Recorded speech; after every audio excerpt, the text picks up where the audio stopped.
Welcome to Fearless Females, where ambition meets resilience. Meet your guide, Lorie Jones, owner of Fearless Financial Advisors. Join her and remarkable women executives as they uncover the triumphs and transformative moments shaping extraordinary careers. Ready to be fearless? Let the journey begin. Good morning, Fearless Females. I'm so excited you joined us today. Big shout out to our sponsor, Fearless Financial Advisors. Super excited that they sponsor us.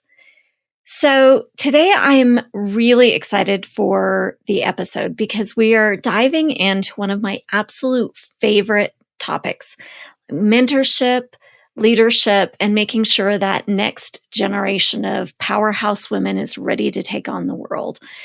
And the person that we're talking with today is Lisa Allen.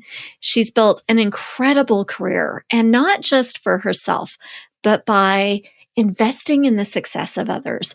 Like, she's the kind of wisdom that makes you just want to take notes, and like a really great collaborative leadership style. So she not only talks about how to grow your career, but she also talks a little bit about mentorship and helping others grow their career, and why paying it forward always comes back in the best of ways for us. So I'm really excited to talk to Lisa today, and I hope you guys enjoy it. Let's get started. Good morning, Fearless Females. I'm so excited that you can join us today. We've got Lisa Allen, who is the CEO of Financial Transitionist Institute. And I've known Lisa for a little bit over a year now, and I'm really excited to hear her story and her journey. She's got some really great ideas, and thank you so much for joining us, Lisa. I appreciate it. Of course, I'm honored. Thanks for having me. I love your podcast. I love it for a million reasons, but also, especially, I think, because I love that you have women from the industry and then from outside the industry. Those perspectives are awesome. So I listen to it when I'm walking my dog. Well, that's great. Good here. Good dog walking examples. Yeah, perfect. So my first question is always, I'm a reader. I love reading. What is your favorite book? I know this is your first question all the time. Uh-huh. And this is the worst question to ask an English major. Mm-hmm. Like, if you don't read, I distrust you immediately. Like, that's my test too. And if you're not reading 6 books at once, I don't know if we can be friends. So to ask me one, I thought about it because I knew this one was coming. All right. So I'm going to put it in a category, right? So I adore, the classics. So I'm a giant Jane Austen fan. So Emma is my favorite of all the Jane Austens, of all the classics, of all of that. However, I am really into nonfiction these days for some reason.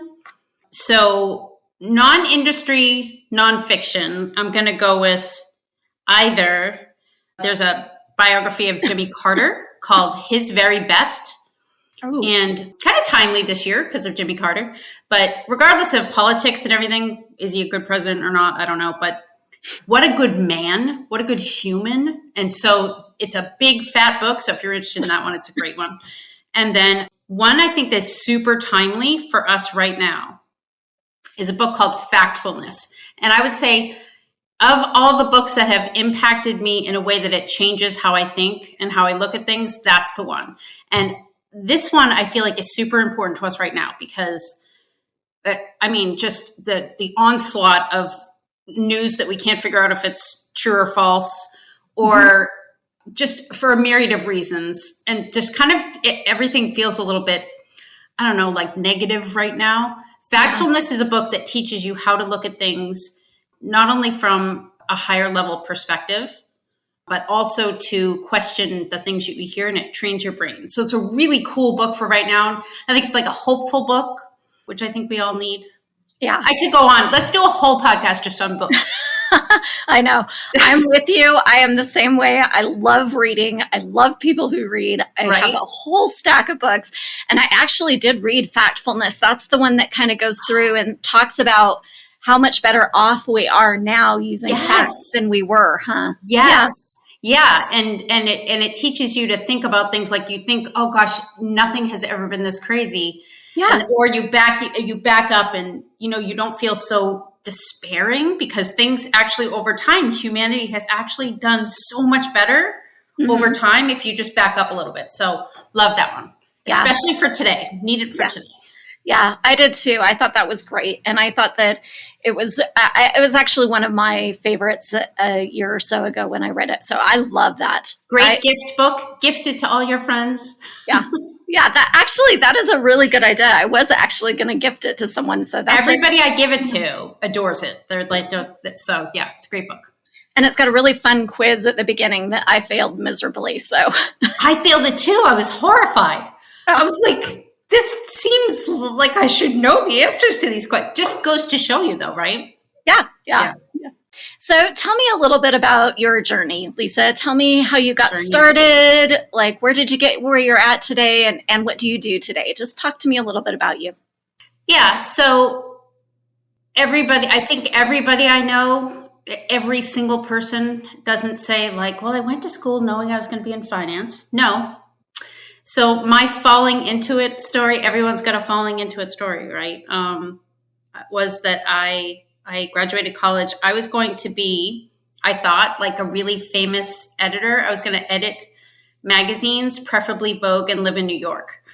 That was who I was going to be, and there was no question. But then when I got out of school, I realized that actually doesn't happen to anyone. And so was desperate for a job. The job market was pretty terrible in those times. And I wound up like just no money, super poor out of school. I wound up going to one of the temp agencies just to do something to pay rent. And they sent me to an air conditioning company who had me take a spelling test to see if I could answer their phones. And I walked out of there, crying, because I just could not believe that I was actually, that this is me. I'm going to be a receptionist in an air conditioning company. And it was so far from my dreams, right? So burst into tears. And I get on the elevator and I met a guy who hired me in the elevator. Oh, wow. Because I was just crying. And he was like, oh my goodness, what's happening? And I was like, I just graduated and I can't believe I'm here. I was just bawling. And he was like, you know what? I need somebody. Do you want to work in finance? And I was like, sure. Anything but air conditioning. So I started there, worked out at just like the front desk, and that was a compliance firm. So I learned compliance. I worked for 2 compliance firms, and that is where I got like the basics, the technical information about the industry. I didn't love it, but it was a great foundation for just knowing all the ins and outs, the who's who, the players, understanding who does what. Did that for a few years. And then I started up with a couple of other people, an RIA firm. That is where I found out how much I adored starting something, like building something and figuring out that, I like the idea of starting with nothing and building into something. So I realized I had that like entrepreneur kind of thing inside me. And then I went to a trade association for 2 years for our industry and learned about how to build out partnerships and how important partnerships are in our industry. Then hopped over to doing events for advisors for the industry.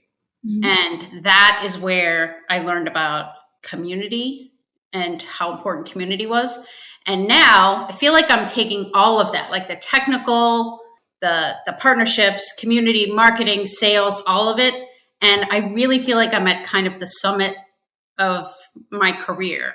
And I just started the CEO role at Financial Transitionist Institute in January. So I've been there a sum total of a month. But I've known Susan Bradley for a long time. She's lovely, and I admire the heck out of her. She's been doing this for 25 years. So we help advisors master the human side of financial transitions, life transitions. Oh, yeah. I know you talked to Marla Sofer about this. Yeah. Love Marla, love what she does. And along the same lines of what she said, we're, as an industry, we're great at the technical and we're terrible at the human. Yeah. Terrible. Terrible. So I'm out to change that now. I love that. I love that mission statement because it's a big job, but it'll give you all of that entrepreneur building sort of spirit that you want. So when you started the RIA, were you an advisor at that point, or were you? I got licensed. It was a kind of a project for the couple that I was working with already at the compliance firm. Mm-hmm. And I did get licensed and likely would have, life happens, right? But I likely would have stayed there. Mm-hmm. I likely would have either stayed at the firm or I would have started my own firm, probably. Mm-hmm. Except for I had my daughter and she was born with an illness. And those who are entrepreneurs know that it is incredibly hard to have your own gig or work at a startup when you've got health insurance problems, frankly. Yeah. Health issues. And that insurance is a big piece, especially for entrepreneurs. And we end up seeing that a lot. It's almost an non-overcomable hurdle. Yeah. At least it was back then. And I don't think it's a heck of a lot better today. They still haven't come up with a solution for it, but you can pay a lot of money if you want the health insurance as an entrepreneur, but not a good solution. Well, that's so interesting.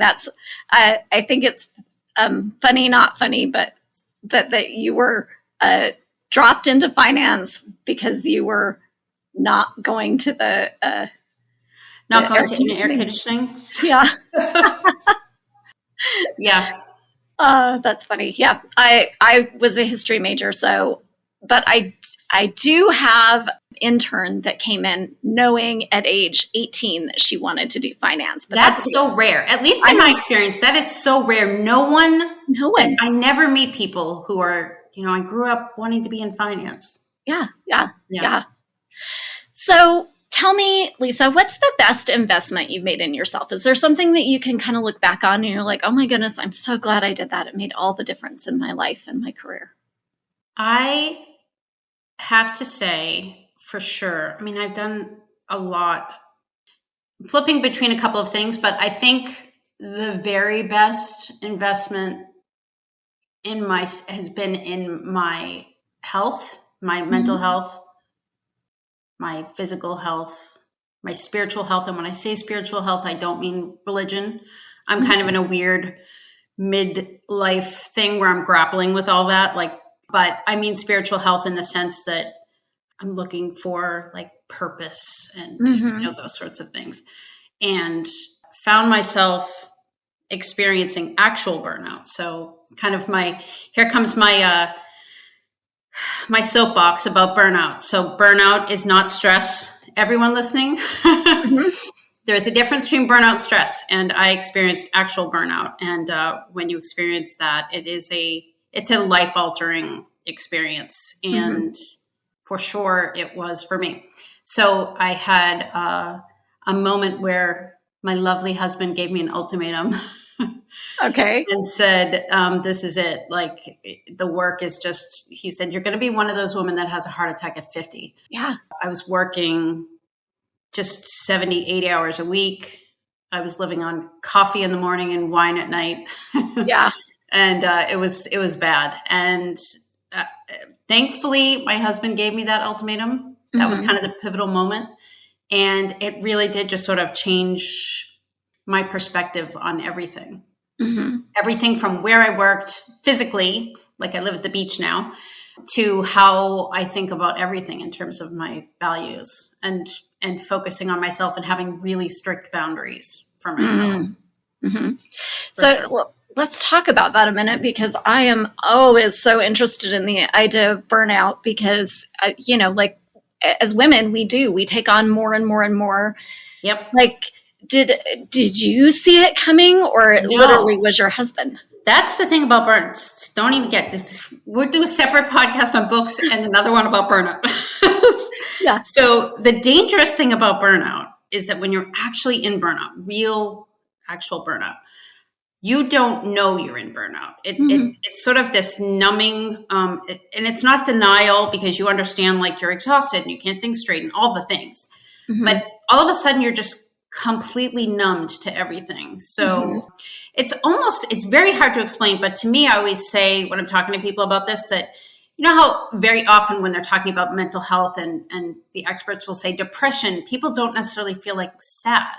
I find burnout the same way. Burnout is you just get to a point where you're just done and you get completely numb. Similar. And so, yeah, I didn't recognize it at all. I saw myself as this like DC power constantly working. It's something that's really, you live in DC and it is very much encouraged there. It's sort of a lifestyle there. Yeah. That's why I'm at the beach. Yeah.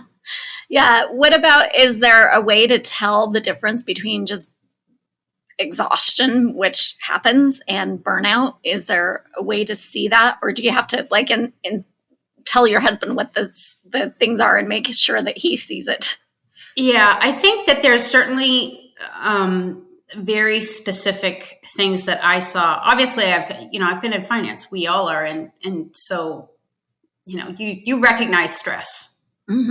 So burnout for me was very different in that you lose interest in pretty much anything.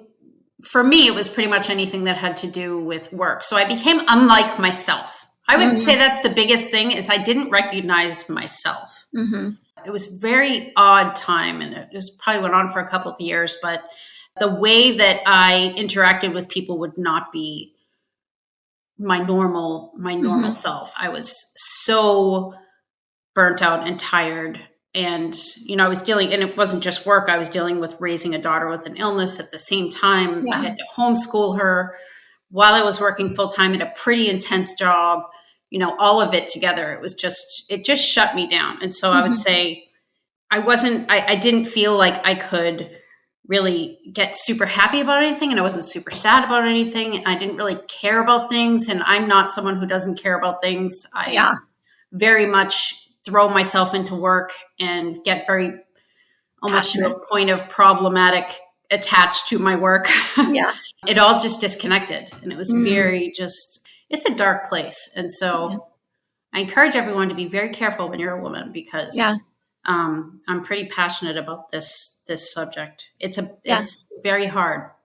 And it's really prevalent. I've seen it, women have talked about it. We've seen it happen. We watch other women who are dealing with those burnout symptoms and that they, you can see it coming for them. So it's something I think that doesn't get enough attention. For sure. I appreciate you sharing that experience. And that's another thing is to when you see it, because other people will see it in you much more than you see it in yourself. When you see it, have that woman's back, because you got to point it out and start talking about it, because it's not something that's easily self-recognizable.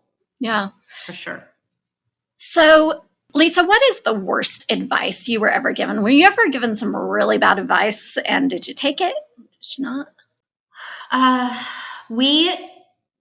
Again, I keep floating between different answers. I'm old, so I've been in this industry for a long time. So there's so many answers to everything. Many. Okay, so I would say if I had to pick one, the absolute worst advice I ever got. I was sitting in my supervisor's office, and we were discussing the fact that I was getting a promotion.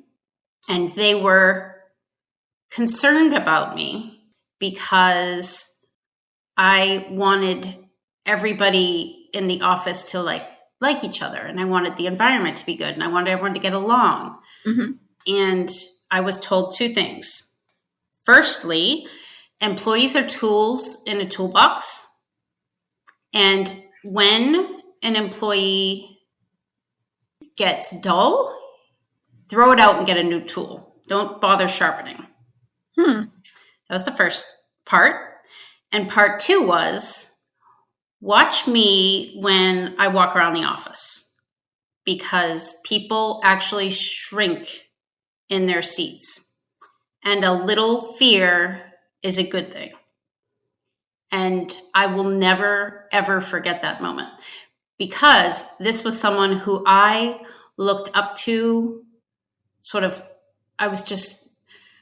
It was so shocking. And I actually questioned myself, because this was someone who I was like, oh, this is what we're supposed to do. Yeah. You admired and. Yeah. And and I think about it actually pretty often. Uh-huh. It was so shocking. And it changed on a dime the minute that I heard it, as to how I do not want anyone who ever works for me to feel. Mm-hmm. Yeah. How young were you? It wasn't when I was 20. Yeah. Yeah. So you did you stay with that company very much longer after that point? No. Yeah. I think that would, like, I'm so passionate about growing. You are. Culture, that's your thing. We have that in common too. It's because we read books. Yeah. Yeah. I think that it actually made me, I'm appreciative of that moment, because I think it made me such a better leader, because I was so clear about what I did not want. Yeah. And so the opposite of that, servant leadership is so huge to me, and a culture that is just continually worked on. And I've been so lucky because, well, I've made a very specific decision to put boundaries around what kinds of cultures I will accept. Yeah. So, yeah. And that does take a little bit of maturity, but I think it also just, like, you can feel sometimes inside of yourself, like, what sounds right and what sounds wrong based on your values. And so there are probably other people that advice would be just fine for. They do treat, like they're all about efficiency and not really, they're not really into the idea of culture and empowerment and growing and helping other humans in that way. So I think that when you're feeling that disconnect between what your values are telling you is right and what even somebody you admire, you have to really question that. It was painful, it was actually like hurtful, because it was just such a blow to, someone that I just really admired so much. But you're right. It's when you hear it, you get that gut, oof, this is not right. Like you just feel it. And it really defined me. I'm always working on being a better leader. I don't think it's, a destination. It's just endless. Yeah. But it definitely shaped me for sure. Yeah. So what about a situation that you can think of along your journey that maybe you wish you could go back and do differently? And I'm not going to say regrets exactly, but just like, something that if you have the knowledge you have now, you would have just changed the way you dealt with that. Let me go through the index of all the things I have done wrong. So many. Let's see. I know. I could make a whole book out of that. That would be a whole book we could read. That would be another book we did wrong. Yeah. All the things we did wrong.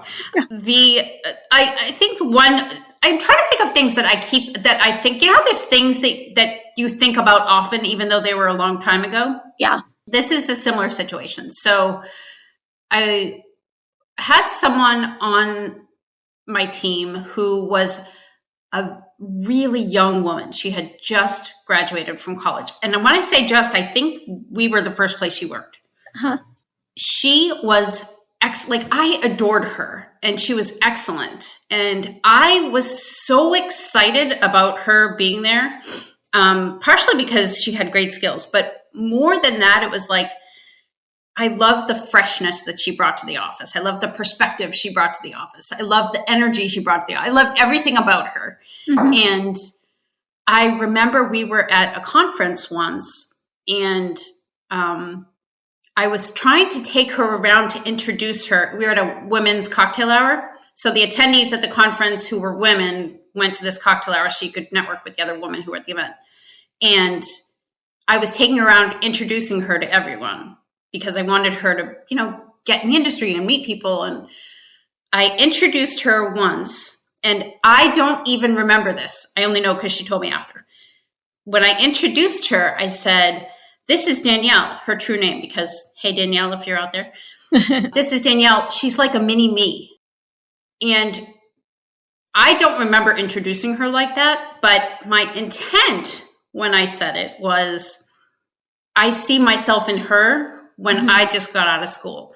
And I'm like, I love her, her enthusiasm and her drive. And, I would look at her and be like, that was me when I was 20. I had so much freshness and, but to her credit, because she's a rock star, she came to me after the event and she said, "You know what?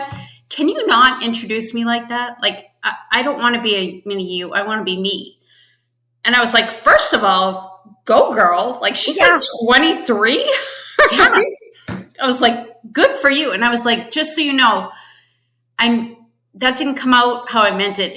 If I said it like that, which I didn't remember, that is not at all what I meant. Like, that sounds condescending and weird. I don't know why I said it that way, but here's what I really meant. It was like what I see in you. But it made me more careful because I adore bringing women into our industry, mentoring and coaching and doing all that stuff. And the words we use are really important. Oh, and very often I feel like women, especially young women in our industry, there's a little bit of condescension sometimes. So I'll take that I did it and I didn't mean it, but I'm very careful with my words now. Yeah. Because words matter. They do. And I think it's really important that she came back to you and said, "Hey, I never would have done that when I was 20. Yeah, go Danielle. I still chat with her. We're still buddies. So you're still awesome, Danielle." I know. And I have a younger team member that I want to support and grow like that. And I think that it is important that I went to 401k meetings and I would say, someone as young as her should be in this sort of investment, and someone as old as me should be in this sort of investment. And I stopped doing that too, because it didn't sound right to just call out her youth or something like that. So I see that there are things that we just have to be so careful at, especially in this industry, because you don't want to ever give the perception that you are not 100% behind and supportive and want these young women to grow. Right. Exactly. Yeah. I mean, we are people who are kind of crazed about supporting women. That's why it really bothered me and stuck with me. I was like, I cannot believe I said it like that. What was I thinking? And I mean, I know what I was thinking, but it's just, So we'll all be careful about how we talk to young women in our industry, men and women, how we talk to young women in our industry. Yeah. If you could go back and talk to yourself at a younger age, at 20, 21, 19, somewhere around there, what would you tell her? I would tell her, this is simple. I would just be like, girl, chill out. Just chill out. It's enough with the perfectionism. That's what easy, simple message to myself that I still try to tell myself today. It's that perfectionist kind of thing where you feel like you have to do it 10 times as good as somebody else. And, somebody asks you for one thing and you feel like you have to give 10. And, I fall into that, which is how I fell into burnout. So it's something I'm really careful of when I'm monitoring myself. But if I could, I don't know if I probably wouldn't have listened to myself at 20, even if I told myself, I'd be like, sure. Because that's what I do now. I'm aware of it. I'm much more aware of it. So I would tell myself, be aware of this, because it's very draining to just the constant perfectionism is exhausting. And no one needs it to be that perfect. No one cares if it's that perfect. Yeah. I learned from my last boss that about 80% is good enough. The extra 20 is going to cost you all that time and no one's going to care. So Yeah. I'm The working on 80-20 rule. And I do think that like you can get inside your own head, like you care, but that extra 20% takes an extra, 80% worth of effort. And it just really, in the scheme of things, it doesn't matter. Yeah. It's a struggle though. If you've got that, it is a struggle. I was editing a video last night and I couldn't get the last half a second edited out. And I lost my mind. And about an hour later, I was like, oh my gosh, no one is going to see that half a second. This is what I'm talking about. Like, just chill out. It's going to be okay. I think we probably would all go back and tell ourselves. I know I would. I would tell myself that too. I probably wouldn't listen either. Oh, and travel. So this is what I tell like my kids now who are in their 20s. Travel, because it really truly changes how you think and how you perceive things. When you leave the United States, oh my gosh, your brain just explodes, and in so many good ways. And you can only do it like at certain times, or it's easier at certain times. And when you are in your 20s, man, before it all starts, just go. Yeah. You might eat peanut butter and jelly for a while, but it's all right. It's all good. Butter and jelly is a rock star dinner, in my opinion. Amen. Especially if it's in Costa Rica or Nicaragua, right? Right? Actually, I don't think they have peanut butter down in Costa Rica. My daughter went there to teach English, and I think they don't have the traditional peanut butter, because that was one of the things on her list of things. Mom, can you bring me? Right? Really? That's fascinating. Huh. Yeah. Costa Rica's on my list. Yeah. It's beautiful, but adventurous. Very adventurous. 20-year-olds do it 100%. Yeah. So what scared you the most when you started on your journey? Was there anything that was like super scary, and does it still scare you, or did you figure out a way to deal with it? I mean, to me, I never thought I would stay in finance just because finance was scary. I was an English major, remember?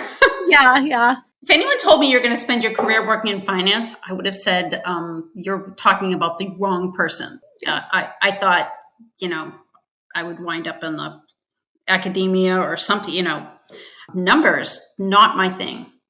I'm very, literally, I'm terrible at numbers. I tell people if we're working on a project, I just take the numbers part and I'm like, you do that. I'm getting a little bit better, but I found finance just overwhelming and terrifying and distasteful. I was like, I didn't even like anything about the industry until I got into it, just from, the outside. Mm-hmm. Specifically, most definitely, the thing that scared me the most in the industry when I was young was going up and talking to people that I admired or I thought were really cool or like were big people in the industry. Mm-hmm. If I was at events or, going out on calls or whatever it was, I would have this just knot in my stomach. And I would be like, I really want to go talk to her. She's so cool. And I wouldn't do it. I was terrified. It took me a long time actually to get to where I am now, where I'll go up and like talk to anybody. Because it's once you do it enough, you realize like, these are all just people. They're all just, it sounds a little silly, but the more you do it, you're like, there's nothing in particular that's, different about this person. They're just a person. Yeah. So I'm not at all afraid of it now, but that did come with experience for sure. And it was very, very tough at the beginning. But again, I feel like as women, like, let's help the other women in our industry along with that, get them in front of women, get them used to talking to other people in the industry who are like the big timers, Yeah. And I think that's something that comes out in, I know you're a member of WIPN and you got that research. And I think that's something that comes out in the research is that there's people need mentors. These young ladies need mentors. Want someone that's going to help and share their network and help them to get a little bit further ahead or help them to grow. And I know that you're a big proponent of that. I am as well. I think that sometimes I'll tell myself, all they can tell me is no. And and you have the courage to go introduce yourself. But maybe if you don't, like, find another lady there who's like, I really want to know this person. Do you know this person? Can you help? We're pretty good about sharing and helping. I think so. Yeah. WIPN we just built out a whole, if anybody doesn't know, it's We Inspire Promote Network, WIPN.org. I've been on the board for a few years now, and it's all about empowering women getting women interested in the industry and then empowering women in the industry. But we just built out a very, very robust mentoring and executive coaching program. And we spent 18 months building it specifically for this reason. So big proponent of getting women in front of. Yeah. And if anyone else is listening that wants to use your framework of building out that mentoring program, I think it would really go well in other professions as well. Oh, for sure.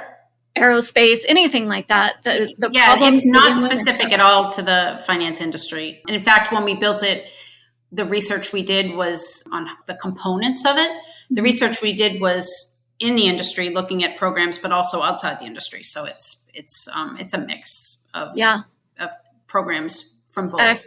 I think it's really great, and it would be really neat to see that go into some of the other industries that they want to set up this mentor-mentee relationship so that we can help young ladies grow in their profession. It's good for everybody. It's good for the profession. It's good for the young women. It's good for the mentors. It's just good all the way around. And I'm happy to share the framework because it's nothing that's proprietary or we spent a lot of time building it.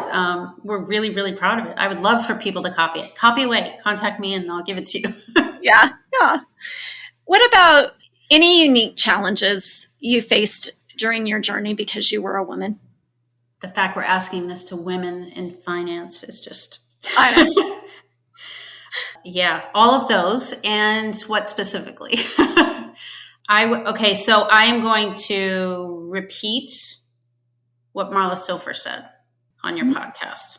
I had a moment with a superior who told me, I believe that what she was told was that she was too aggressive, if I remember correctly. And what I was told was very similar, but it was, when we're in meetings, I need you to watch your tone and tone it down.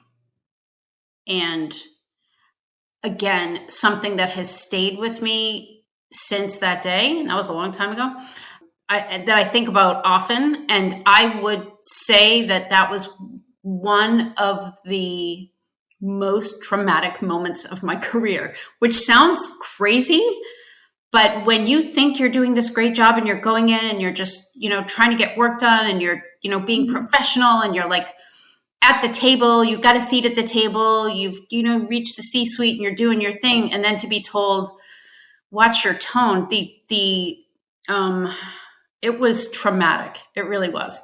And it's crazy, of course. And as she said, things like that are not acceptable to say in our industry. Hopefully it's getting a little bit less, I hope. But from what I hear, when someone tells that story, there's 10 other women saying, yeah, that's exactly what I've been told. Yeah. And, it's just, it's unfortunate and can't really figure out where it comes from. And I have to say about that experience, the only thing I was really happy about was that I looked across the table and said, that is really sexist. And I don't think you would have said that to a man. And I walked away like, good for you. So I guess that teaches, we got to call it out when it happens, until it stops happening. Yeah, that's a good idea. That we're not just doing it a lot of times for ourselves, but for those others that maybe are quieter, that won't call it out. Right. And that idea of being what is too aggressive anyway? What,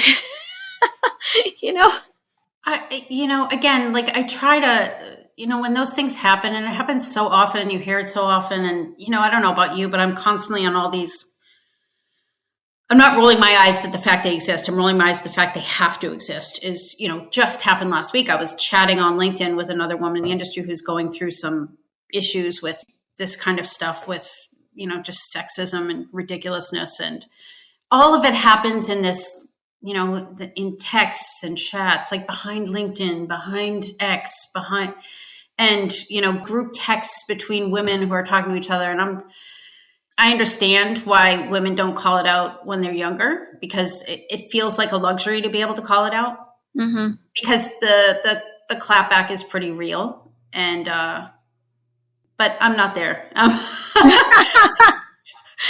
So it's, again, like, as women, we have to call it out when we see it. Men obviously have to call it out, but women, we have to call it out for our younger folks in the industry who can.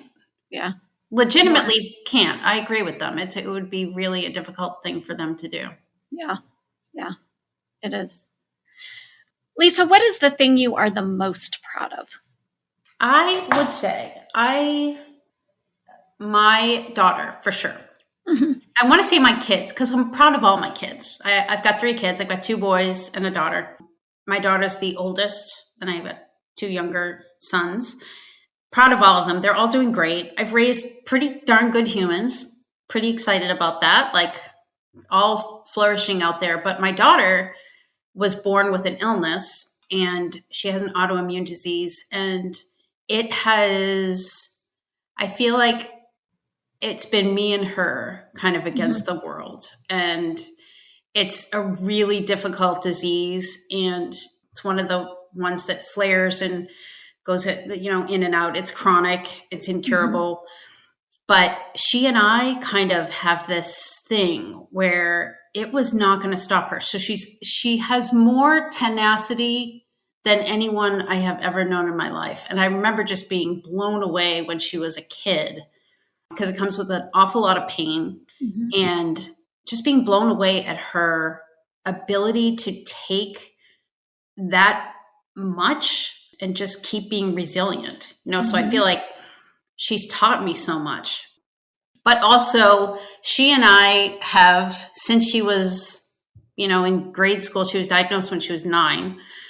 We have had this thing where it was just like, okay, we have to get her an education. Education's always been incredibly important to my family. When you have a child who's sick, public education is, even private education, it does not work. Yeah, I can imagine. It's when your child is in the hospital for most of the time. We were lucky enough to be able to afford things like occasional tutors, or, and also lucky enough that both of us were educated. And so I homeschooled that kid while working full time. Yeah. And it was me and her with this goal. We're going to graduate from college. Like, we're going to do it. I will never forget. She gets terrible bone pain, and she was laying in a bathtub. She was, I think, in middle school, maybe early high school, trying to relieve the pain in her joints, while she and I did math, which so I had to learn the math before I taught her the math. And it was so traumatic for me, but I was doing math on the bathroom mirror with dry erase markers and that moment will stick with me as look what we did. She graduated from high school. She graduated from college. Now, it took her 7 years to graduate, 7.5 years to graduate from college, but she did it. She is now out in the workforce. She's a social worker. She's helping other people. I burst with joy over that kid. Yeah. I do. I can imagine. I bet you cried when she graduated. Oh, I would cry now if. Yeah. Yeah. I mean, she just had her second baby. She's got an 18-month-old. She just had her second baby. So now I have 2 little grandbabies. She's got this little family. And I'm like, and she still struggles, right? But gosh, she and I just had this thing, and we just did it. And I probably will never be as proud of anything my whole life. Yeah. Yeah. What an example for all of us. Yeah. Not me. I'm talking about her. I know. Well, the mom has a little bit to do with that too. The fact that you were learning math to teach her. I did successfully relearn high school math, which was Yeah, Minimum, that's kind of a feat. I'm telling you, the way they teach math nowadays, I'm like, oh, good heavens. A whole new world with math. So, Lisa, any advice for a young lady who's just starting down on this journey that you're so successful at? Anything that you would tell her? All right. I'm going to echo another one of your guests, Ivana Polonio. I love Ivana. Oh, yeah. She and I are dear friends. And I'm going to echo what she said. So I can't recall specifically what she said, but I know it's very similar. So one of the things I've really tried to do is life goes so fast, right? And we're just like working and we're trying to like, if we have kids, we're taking care of kids and we're trying to volunteer and we're trying to, do all these things and everything is so fast. One of the things that I'm really trying to do now, and I really wish I started doing when I was very young, like in my just out of college, was every experience that I had that impacted me. And I'm talking little things all day long, right? You meet this person and you're like, oh, I love her. I want to be like her. Or you meet someone and you're like, oh, I do not want to be that. Or somebody does something for you and you're like, wow, that really impacted me this way. Or you read something, like whatever it is. We have these things all day long that impact us. Evaluate why that elicited that response in you. And what that will do is it'll teach you who you are. Right? Like what brings you joy? What makes you sad? Because knowing yourself, it's a process, right? Especially when I feel like when you're out of school and you're out of that like artificial college life, you kind of get dropped onto the planet and then you're like, you remember that, who am I? Yeah. Oh, yeah. Yeah. You just feel like, imposter syndrome big time. And I very much think that if you can get to know so much about yourself, if you just think anytime you have like visceral reactions to things, be like, why do I love that? I have a colleague who I admire so much because he is the best listener I have ever known.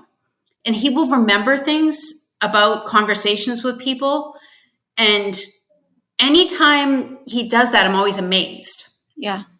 He'll go meet 40 people and he'll be like, oh, who I saw was Jack. Remember his wife was the one who had cancer, but she beat it. Like he knows all these things. And I will be amazed and be like, oh, how does he do that? And then I think to myself, like, that's what you want. Be a better listener, And so it shapes who you are, who you want to be. That is super helpful in your career because you will get to points that are forks. Do I go this way? Do I go that way? If you always follow who you are, I don't think you can make terrible, terrible mistakes. That's a really good thought process too. And maybe write it down. Like write down what it is you admire and why that speaks to you. Because I'll know that I have those people that come into my life where I'm like, oh, I want to do just that thing. But then, life happens and 20 seconds later, I'm like, oh, shiny, Yeah. So write it down. I love that. That is a really good thought process and a way to, when you are at those forks in your road or those decision points, to go back and say, well, who do I want to be? Who did I most admire? And which situation is going to get me around more of those qualities or those people that I want to be. Yeah. Well, thank you so much, Lisa, for your time today and for sharing your journey and sharing your story. I've really enjoyed our conversation. Always. It's always fun to talk to you. If I have a listener who wants to get in touch with you, pick your brain, ask a question, how does she do that? LinkedIn is great. And you can email me. It's lisa@financialtransitionist.com. That's a mouthful, so maybe try the LinkedIn. Yeah, for sure. So, well, thank you so much. Thanks for sharing all your Thanks, Lorie. thoughts, and I really appreciate it. Good to talk to you.